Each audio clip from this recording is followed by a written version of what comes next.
ಖಂಡಿತ ಡೆಲ್ಲಿ ಕ್ಯಾಪಿಟಲ್ಸ್ ಮತ್ತು Lucknow super Giants ನಡುವಿನ ಪಂದ್ಯದ ವಿವರಗಳು ಈ ಕೆಳಗಿನಂತಿವೆ. ಟಾಸ್ ಮತ್ತು ಆಯ್ದುಕೊಂಡದ್ದು. ಡೆಲ್ಲಿ ಕ್ಯಾಪಿಟಲ್ಸ್ ತಂಡದ ನಾಯಕ ಅಕ್ಷರ್ ಪಟೇಲ್ ಟಾಸ್ ಗೆದ್ದು ಮೊದಲು ಬೌಲಿಂಗ್ ಮಾಡಲು ನಿರ್ಧರಿಸಿದರು. ಇದರಿಂದ ಲಕ್ನೋ ಸೂಪರ್ ಜೈಂಟ್ಸ್ ತಂಡವು ಮೊದಲು ಬ್ಯಾಟಿಂಗ್ ಮಾಡಿತು. ಲಕ್ನೋ ಸೂಪರ್ ಜೈಂಟ್ಸ್ ತಂಡದ ಬ್ಯಾಟಿಂಗ್ ಪ್ರದರ್ಶನ. ಲಕ್ನೋ ಸೂಪರ್ ಜೈಂಟ್ಸ್ ತಂಡವು 20 ಓವರ್ಗಳಲ್ಲಿ 209 ರನ್ ಗಳಿಸಿತು. ನಿಕೋಲಸ್ ಪುರನ್ 75 ರನ್ ಗಳಿಸಿ ತಂಡದ ಪರವಾಗಿ ಅತಿ ಹೆಚ್ಚು ರನ್ ಗಳಿಸಿದ ಆಟಗಾರರಾದರು. ಮಿಚೆಲ್ ಮಾರ್ಷ್ 72 ರನ್ ಗಳಿಸಿ ತಂಡಕ್ಕೆ ನೆರವಾದರು. ಡೇವಿಡ್ ಮಿಲ್ಲರ್ 27 ರನ್ ಗಳಿಸಿ ಅಜೇಯರಾಗಿ ಉಳಿದರು.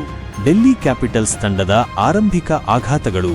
ಡೆಲ್ಲಿ ಕ್ಯಾಪಿಟಲ್ಸ್ ತಂಡದ ಮೊದಲ ಓವರ್ನಲ್ಲೇ ಜೇಕ್ ಫ್ರೇಸರ್ ಮೆಗ್ಗರ್ಕ್ 1 ವಿಕೆಟ್ ಕಳೆದುಕೊಂಡಿತು. ಇದಾದ ನಂತರ ಅಭಿಷೇಕ್ ಪೊರೆಲ್ 0 ಕೂಡ ಶಾರ್ದುಲ್ ಠಾಕೂರ್ ಅವರ ಎಸೆತಕ್ಕೆ ಬಲಿಯಾದರು. ಇದರಿಂದ ಡೆಲ್ಲಿ ತಂಡದ ಡೆಲ್ಲಿ ಕ್ಯಾಪಿಟಲ್ಸ್ ಆರಂಭದಲ್ಲೇ ಶಾರ್ದುಲ್ ಠಾಕೂರ್ ಅವರ ಓವರ್ನಲ್ಲಿ 2 ವಿಕೆಟ್ ಕಳೆದುಕೊಂಡಿತು. ಎರಡನೇ ಓವರ್ನಲ್ಲಿ ಸಿದ್ಧಾರ್ಥ್ ರಿಜ್ವಿ ವಿಕೆಟ್ ಪಡೆದರು. ಅಕ್ಷರ್ ಪಟೇಲ್ ಮತ್ತು ಡು ಪ್ಲೆಸಿಸ್ ಕೂಡ ಬೇಗನೆ ಔಟ್ ಆದರು. ಮಧ್ಯಮ ಕ್ರಮಾಂಕದ ಹೋರಾಟ. ಟ್ರಿಸ್ಟಾನ್ ಸ್ಟಬ್ಸ್ ಮತ್ತು ಆಶುತೋಷ್ ಶರ್ಮಾ ತಂಡಕ್ಕೆ ಆಧಾರವಾದರು. ವಿಪ್ರಿಜ್ ನಿಗಮ್ ಕೂಡ ಸ್ಫೋಟಕ ಇನ್ನಿಂಗ್ಸ್ ಆಡಿದರು. ಅಂತಿಮ ಹಂತದ ರೋಚಕತೆ. ಕೊನೆಯ ಓವರ್ಗಳಲ್ಲಿ ಆಶುತೋಷ್ ಶರ್ಮಾ ಅದ್ಭುತ ಬ್ಯಾಟಿಂಗ್ ಪ್ರದರ್ಶಿಸಿದರು. ಕೊನೆಗೂ ಸಿಕ್ಸರ್ ಬಾರಿಸುವ ಮೂಲಕ ಡೆಲ್ಲಿ ತಂಡಕ್ಕೆ ಗೆಲುವು ತಂದುಕೊಟ್ಟರು. ಗೆಲುವಿನ ಹೀರೋ ಆಶುತೋಷ್ ಶರ್ಮಾ ಅವರ ಅಮೋಘ ಬ್ಯಾಟಿಂಗ್ ಪ್ರದರ್ಶನದಿಂದ ಡೆಲ್ಲಿ ಕ್ಯಾಪಿಟಲ್ಸ್ 1 ವಿಕೆಟ್ನಿಂದ ಗೆಲುವು ಸಾಧಿಸಿತು. ಆಶುತೋಷ್ ಶರ್ಮಾ ಅವರು ಪಂದ್ಯಶ್ರೇಷ್ಠ ಪ್ರಶಸ್ತಿ ಪಡೆದರು. ವಿಪ್ರಿಜ್ ನಿಗಮ್ ಕೂಡ ಸ್ಫೋಟಕ ಇನ್ನಿಂಗ್ಸ್ ಆಡಿದರು.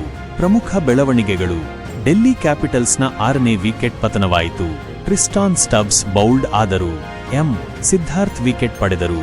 ಆಶುತೋಷ್ ಮತ್ತು ವಿಪ್ರರಾಜ್ ನಿಗಮ್ ಇಬ್ಬರೂ ಆಟಗಾರರು ಸ್ಫೋಟಕ ಇನ್ನಿಂಗ್ಸ್ ಆಡುತ್ತಿದ್ದಾರೆ. 19 ಎಸೆತಗಳಲ್ಲಿ 50 ರನ್ಗಳ ಪಾಲುದಾರಿಕೆ ನಿರ್ಮಿಸಿದ್ದಾರೆ. ಡೆಲ್ಲಿ ಕ್ಯಾಪಿಟಲ್ಸ್ 7ನೇ ವಿಕೆಟ್ ಕಳೆದುಕೊಂಡಿತು. ವಿಪ್ರಜ್ ನಿಗಮ್ 39 ರನ್ ಗಳಿಸಿ ಔಟ್ ಆದರು. ದಿಗ್ವೇಶ್ ರಥಿ ವಿಕೆಟ್ ಪಡೆದರು. ಆಶುತೋಷ್ ವರ್ಮಾ ಮತ್ತೊಮ್ಮೆ ಪಂದ್ಯಕ್ಕೆ ತಿರುವು ನೀಡಿದ್ದಾರೆ.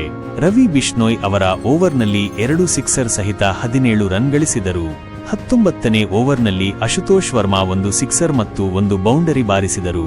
ಈಗ 6 ಎಸೆತಗಳಲ್ಲಿ 6 ರನ್ಗಳು ಬೇಕಾಗಿವೆ. ಆಶುತೋಷ್ ಶರ್ಮಾ ಕೊನೆಗೂ ದೆಹಲಿ ತಂಡಕ್ಕೆ ಗೆಲುವು ತಂದುಕೊಟ್ಟಿದ್ದಾರೆ. ಸಿಕ್ಸರ್ ಬಾರಿಸುವ ಮೂಲಕ ಲಕ್ನೋದಿಂದ ಪಂದ್ಯವನ್ನು ಕಸಿದುಕೊಂಡಿದ್ದಾರೆ. ಈ ಪಂದ್ಯವನ್ನು ಡೆಲ್ಲಿ 1 ವಿಕೆಟ್ನಿಂದ ಗೆದ್ದುಕೊಂಡಿದೆ. ಅಂತಿಮ ಹಂತದ ರೋಚಕತೆ. ಕೊನೆಯ ಓವರ್ಗಳಲ್ಲಿ ಆಶುತೋಷ್ ಶರ್ಮಾ ಅದ್ಭುತ ಬ್ಯಾಟಿಂಗ್ ಪ್ರದರ್ಶಿಸಿದರು. ಕೊನೆಗೂ ಸಿಕ್ಸರ್ ಬಾರಿಸುವ ಮೂಲಕ ಡೆಲ್ಲಿ ತಂಡಕ್ಕೆ ಗೆಲುವು ತಂದುಕೊಟ್ಟರು. ಗೆಲುವಿನ ಹೀರೋ ಆಶುತೋಷ್ ಶರ್ಮಾ ಅವರ ಅಮೋಘ ಬ್ಯಾಟಿಂಗ್ ಪ್ರದರ್ಶನದಿಂದ ಡೆಲ್ಲಿ ಕ್ಯಾಪಿಟಲ್ಸ್ 1 ವಿಕೆಟ್ನಿಂದ ಗೆಲುವು ಸಾಧಿಸಿತು. ಆಶುತೋಷ್ ಶರ್ಮಾ ಅವರು ಪಂದ್ಯಶ್ರೇಷ್ಠ ಪ್ರಶಸ್ತಿ ಪಡೆದರು. ಈ ಪಂದ್ಯದಲ್ಲಿ ಆಶುತೋಷ್ ಶರ್ಮಾ ಅವರು ಅದ್ಭುತ ಆಟ ಆಡಿ ತಂಡಕ್ಕೆ ಗೆಲುವು ತಂದುಕೊಟ್ಟರು.